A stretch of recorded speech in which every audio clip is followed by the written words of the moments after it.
ম্যাডামের মনে হয় রাইস আর কাঁচামরিচ এগুলো লাগবে, নাহলে তো পটকা মাছের মতো মুখ ফুলিয়ে রাখবে।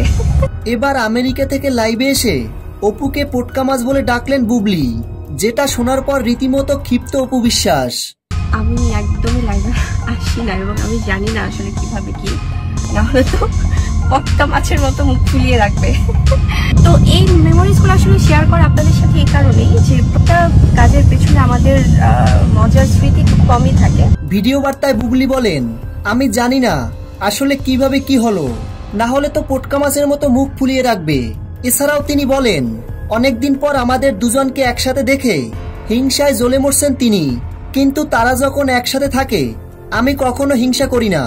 শাকিব খান আবেগের বশে তাকে বিয়ে করেছিলেন, কিন্তু শাকিব খান যখন সেটা বুঝতে পারেন সাথে সাথেই তাদের মধ্যে বিচ্ছেদ হয়। এখন শাকিব খান তার বাকি জীবনটা কার সাথে কাটাবেন এটা শাকিব খানের একান্ত ব্যক্তিগত ব্যাপার।